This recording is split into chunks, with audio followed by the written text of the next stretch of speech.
matter what, people will commit to misunderstanding you. What's most important is your commitment to understanding yourself. Hello, you guys. My name is Nkirka Madani, known as NK, and welcome back to Misunderstood. How to regulate your nervous system. Essentially, how to chill the fuck out. I wanted to make an episode about this specific topic as I think it is so essential, not only for the summer, but every single day. Summer should be fun, and we need to chill out and not let things stress us out. There's so many things that we worry about on a daily basis, and there's so many things that we stress out about, which are ultimately holding us back and stopping us from enjoying our life. This episode is completely inspired by a creator I found on TikTok. Her name is Audrey. It's at Audrey A. Brothers. She talks about holistic wellness, so definitely go check out her content on TikTok. Her post came across my For You page and stopped me in my tracks. I reposted it, I commented on it, I was obsessed. So this episode is essentially elaborating on the 18 slides she shared in her post. Before we get started, don't forget to rate Misunderstood, this podcast, 5 stars on Apple and Spotify. This helps the success of this show, get it more exposure, to get it seen, and for it to grow. I'm really happy with the viewership thus far on this podcast, and I love hearing the feedback from people who are listeners of the pod. It really means so much to have brought this passion project to life. So if you are a fan of the pod, if you've even listened to only one episode, please take some time right now to do this free, very simple task of rating the podcast 5 stars. Thank you so much. Also, another quick plug for our Geneva group chat. If you want to converse with like-minded women and listeners of this podcast, I highly recommend joining our Geneva group chat. It is linked in the show description of every single episode. All right, let's begin. How to regulate your nervous system and what that actually looks like. Closing out the 18 tabs cluttering your screen. I am victim of this. I have so many tabs open on my laptop at all times, which stresses me out to the point of forgetting what I need to do on each tab when I really should just be working in one tab at a time. I work in social media and I have a lot of admin that comes with it. I can have 6 or 7 tabs open at once. Not only does that burn out the battery on my laptop, it is cluttering my mind. I feel like I'm juggling so many different tasks when I know within myself I'm a very one task based person, and I do better when I put all my energy into one thing, finish it, and move on. So if you've experienced this, I highly recommend closing out all your tabs and try focusing on one tab at a time. And I understand there are some times where we do need to dabble in a few things at a time, but if we're just cognizant about it, as well as once we are done working, we close out everything, shut our laptop, and have that separation from work and life, that really helps to slow your nervous system. Driving a little slower instead of tailgating the car ahead of you. I have my license and I used to have a car back in San Francisco for the OGs who've known me for a while now. But back when I used to drive every single day in San Francisco, I remember having semi-road rage, not crazy road rage, but I would get super impatient by slow drivers. And I know I'm not alone in this. I think my impatience just came from knowing that I could get somewhere faster, but something in front of me is holding me back. Rather than trying to speed through my drive, I should take time to just look at my surroundings, look at where I am, which requires me to drive slower and take in what's around me. I think about when I used to live in California, took a trip to Santa Monica. I was with my ex at the time and we rented a car and we drove along PCH, which if you know, one of the most beautiful drives you can ever take. I saw a lot of people around me zipping down PCH, but me and him took our time. We were driving at a normal speed. We were taking in all the palm trees, all of the beautiful scenery that is Santa Monica. I think back to that time and think about how beautiful that memory is still to this day. which is exactly why you should stop and slow down and really take in what's around you. It really helps calm you down. Having a hard conversation, even if your voice shakes. If I could write a book detailing how many times I have had to do this, it would be a good chunk of a book. I've had to do this with ex-friends, with my family, with boys I've dated in the past. Every single conversation, no matter how many times you've had these types of conversations, it doesn't get easier, unfortunately. Hard conversations are hard for a reason. They tug at our emotional strings. They're widely uncomfortable, but 9 out of 10 times, 10 out of 10 times, you know that after the conversation, although it was hard, it was meant to happen. It was the right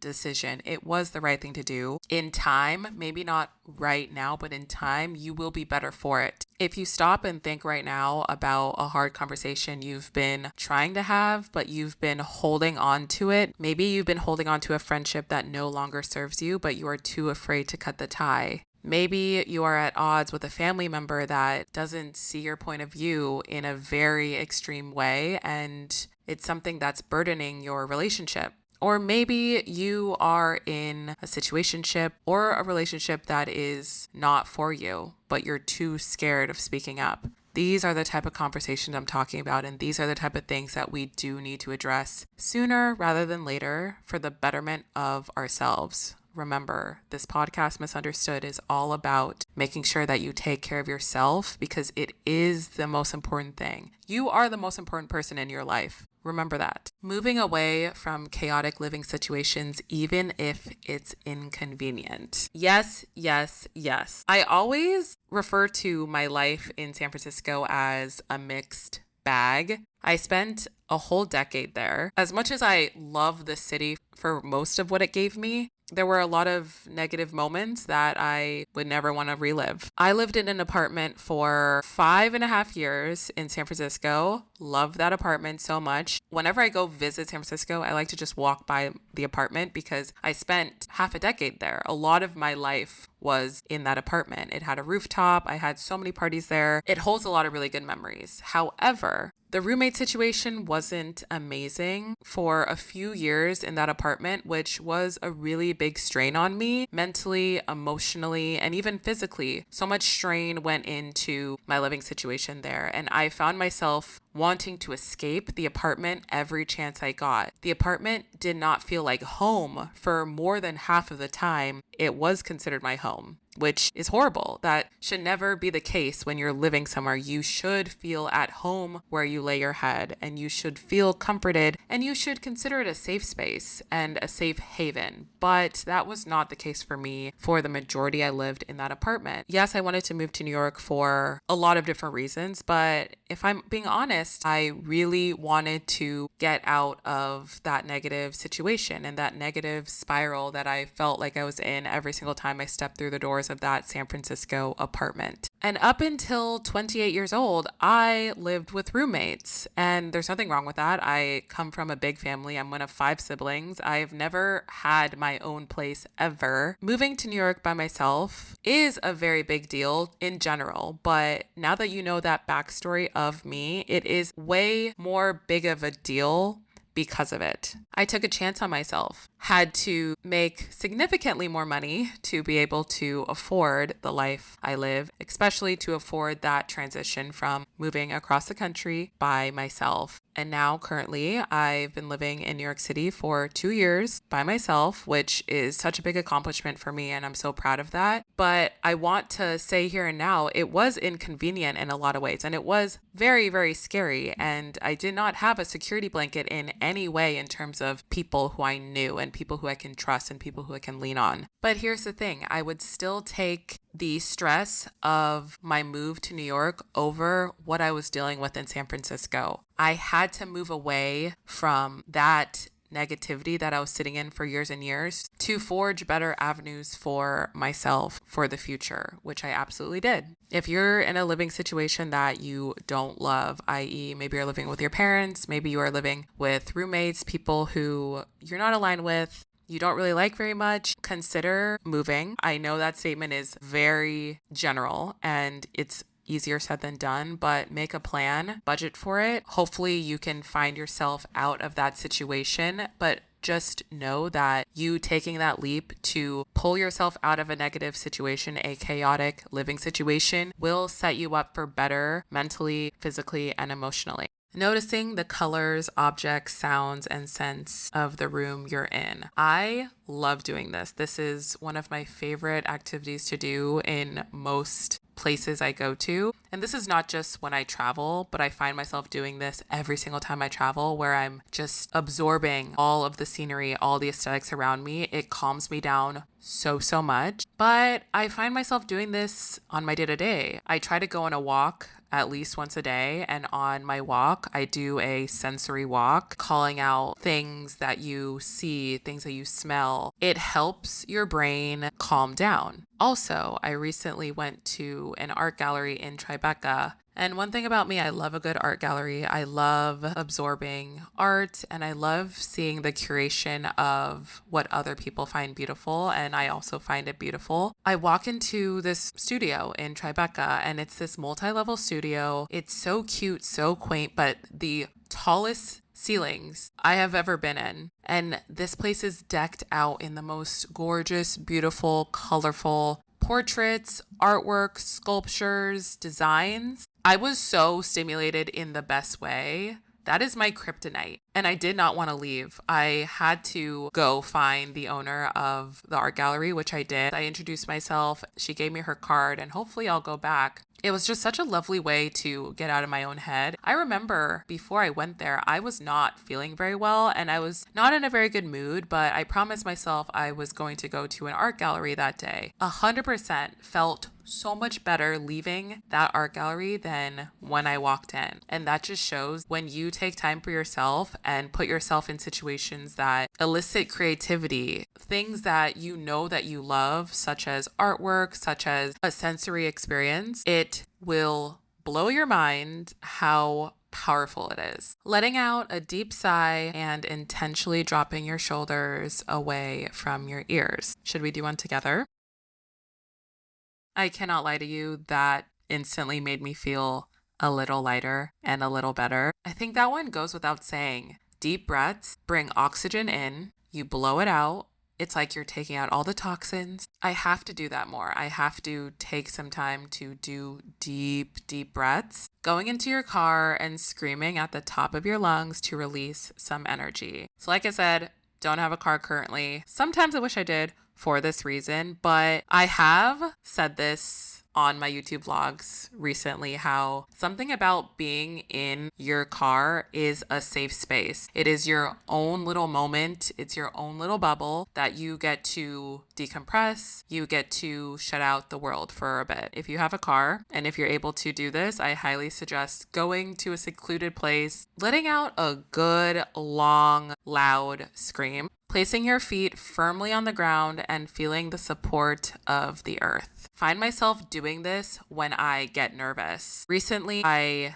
spoke at a conference. Although I have been a content creator for 5 years, and although I speak on a mic every single week and I have this podcast, it doesn't shake the visceral, nervous energy that you get when you're about to take a mic and speak in front of a group of people. It just doesn't. When I took the mic, I still had 2 minutes before I had to go on stage and sit down and start speaking. I went into the corner. I planted my feet so firmly to the ground, pulled my shoulders back, took such a deep breath, closed my eyes, let out the breath, opened my eyes, and I felt like a badass. And I said, I got this. I walked up on the stage and I killed it.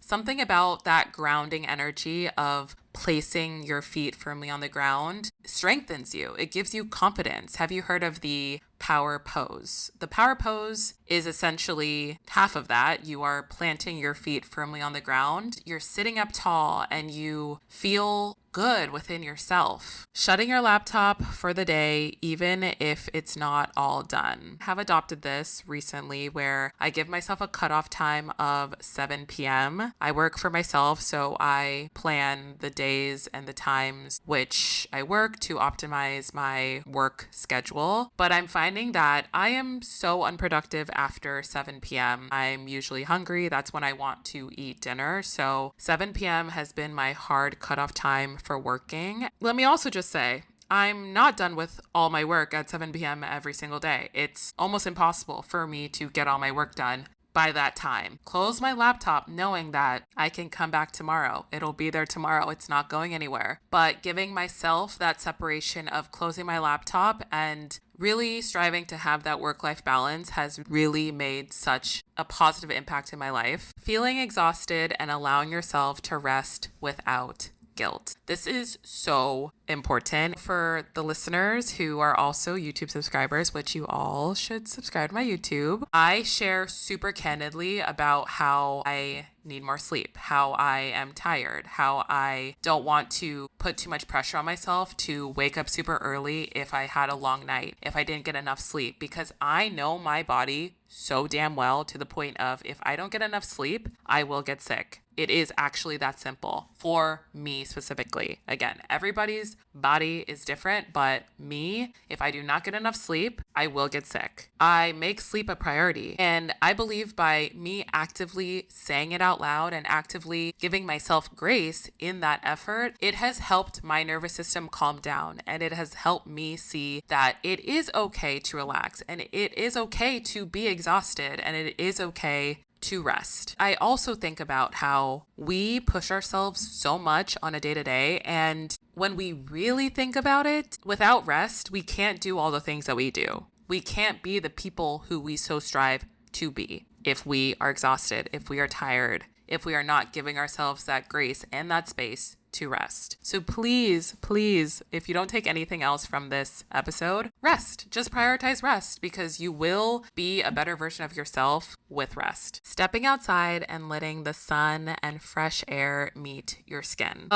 This makes me so happy. Yesterday in specific, I went on an hour-long walk during the afternoon. It was right before golden hour, which is my favorite time of day. So I'm talking around 4 to 5:30 p.m. The sun felt amazing on my skin. The humidity was not too high, and it was a perfect 77 degrees in New York City. I'm right by the water. I have my sunglasses on. I put on sunscreen. I'm listening to my audiobook, and I am getting my steps in, and I clocked over 11,000 steps yesterday. Super proud of that. Something about the sun hitting my skin and breathing in that fresh air while I'm being active and getting steps. I think my depression and my anxiety was cured yesterday. It was so powerful. Something so simple as taking a long walk. It's a simple act. We just don't make time for it a lot. Something as simple as that can make so much of a difference within our bodies, within our nervous system. It calms us down. It makes us feel grounded. It makes us feel like we can tackle the world.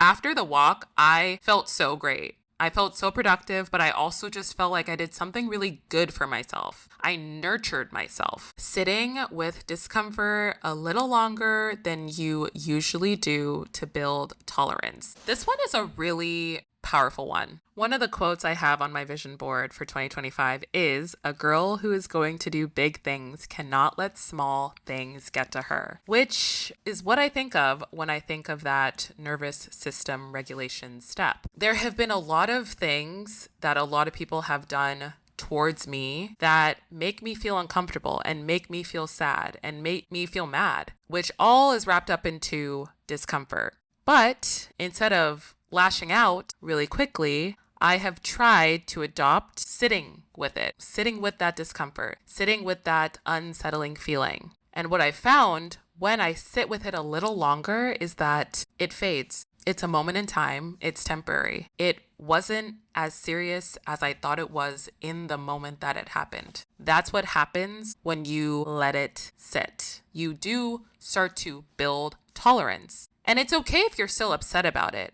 but you are building tolerance to understand within yourself. You don't have to lash out and you do not have to get super angry so quickly. There's been so many times I have probably been irrationally angry with my friends, with my family. Recently taken a 24-hour rule. If something is making me feel uncomfortable that I experienced, I sit with it for 24 hours. If I'm still feeling some type of way about it, I will address it, but I always address it 24 hours later with a lot more clarity. I come at it a lot more maturely, whereas I know myself, I would not come at it super maturely right when it happened because it's still too fresh, because I'm still emotionally charged from the incident. Highly recommend the 24-hour rule. A lot of people might say, oh, well, are you going to ignore people for 24 hours? You can also immediately say, hey, I can't talk right now. I need to sit with this, but I will come back around to this tomorrow.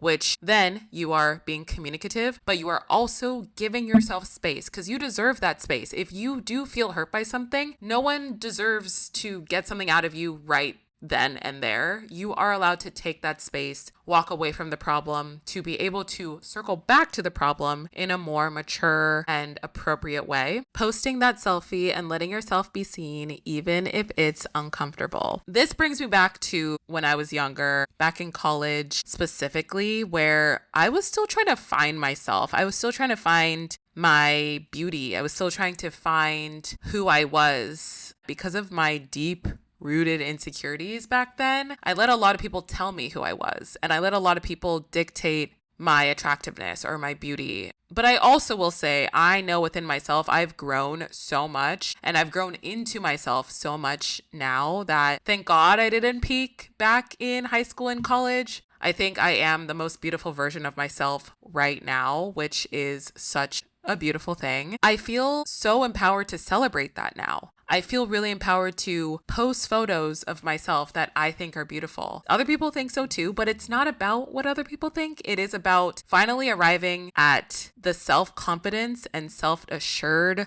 version of me that I've always wanted to be, that I knew that I could be. I just needed the time, and I also just needed to pour into myself and love myself actively. When I post photos of myself, that helps me feel like I am actively loving myself. I'm loving myself out loud. I'm showing to myself that I am worthy of being seen and I'm worthy of showcasing who I am. I think there's so much beauty about finally knowing who you are, standing on it, being unapologetic to being seen. Because as I said, it doesn't matter what anyone thinks. It's that you are confident enough within yourself to be so free with how you choose to share. Shaking your body like a crazy person in the morning to move stuck anxiety. I do this usually when I feel nervous or when I feel scared or anxious for something. But I realize I could also just make this a morning practice. I find myself doing this for upcoming races. When I run, I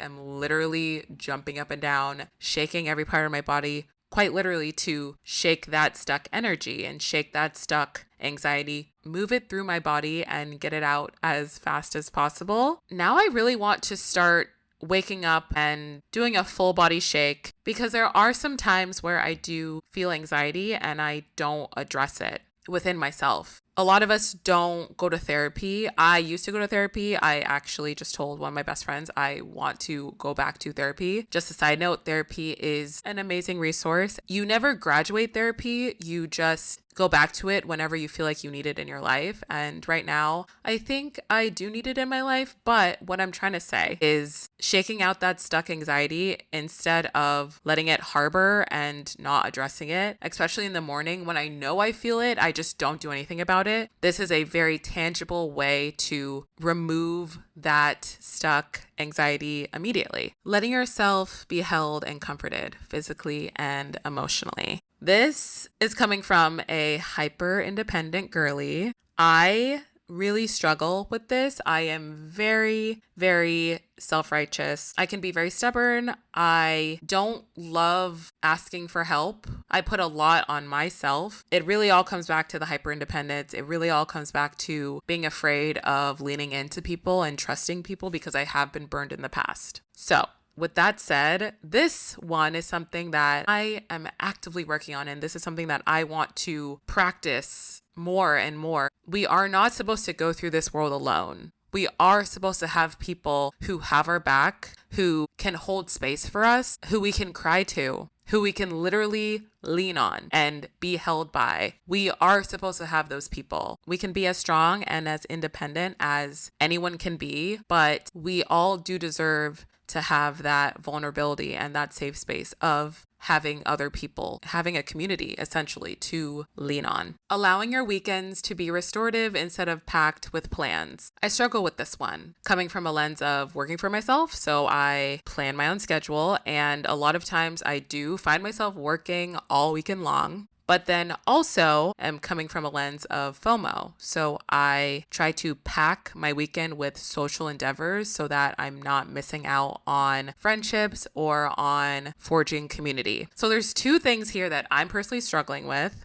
But recently, what I've been noticing is, along with some of the really social weekends I've been having, I have been feeling extremely drained after them. Not in a bad way, not like draining in terms of, oh, this person is draining me. It's my body feels physically drained. Like, I am tired. And weekends are traditionally supposed to be restorative. We are supposed to use weekends as a time to recharge our battery and to rest and to just exist rather than feel as though we need to hit every single plan and see every single person who we don't see regularly. It's okay. I'm telling you, it is okay. What I've been trying to do is at least one day of my weekend needs to be restorative. That can include me just on my couch, watching YouTube, watching TV all day, getting a meal that I did not cook, a treat yourself meal. This could also mean taking a long walk, cleaning my apartment, tidying up. This could also mean a self-care day, taking a bath, doing an everything shower, doing a hair mask. There are so many ways that you can make your weekend restorative so you do feel like you are recharged and ready for the week ahead. I'm going to read off of the 18th slide that she has here. Regulation isn't always cold plunges, drinking lemon water from your Stanley cup, or writing in your 5-minute journal. Most times it's these quiet, gentle choices, sometimes uncomfortable decisions, repeated daily. It's a choice that gently whispers, you're alive and you're safe. You're not broken. You're learning to undo the patterns your nervous system created to keep you alive. Regulation is the slow, sacred process of teaching it that you are no longer in danger and you don't have to rush. Nervous system regulation is something I have been really interested about for so long. I have always felt like I need to go, and I feel guilty about slowing down, which is such a detrimental way to live. Back when I used to work in corporate, I really felt this pressure societally to do so much, and slowing down didn't feel like an option. Even working for myself now, there are so many ways that I am in charge of my life and my decisions and the money I make. So how can I slow down? But no, I don't want to think that way anymore. There are so many ways that I can actively slow down and make sure that I take care of my body, because my body and my mind are the only ways that I can continue at the pace I go and do the things that I promise myself and hit these goals that I'm striving for. Your nervous system is the most important thing in your body. We need to prioritize it. Please remember to prioritize this all year round, but especially going into the summer season, as we have a lot of social endeavors, we have a lot of traveling. We can tire ourselves out quite quickly. Please take care of yourselves, girls. I believe in you. Have an amazing summer. You got this. And with that, thank you so much for listening to another episode of Misunderstood. Remember to rate the podcast 5 stars on Spotify and Apple, and follow it wherever you're listening. Hang out with me on my other socials, TikTok, YouTube, Pinterest, and Instagram at nkmadani. And I will talk to you guys in my next one.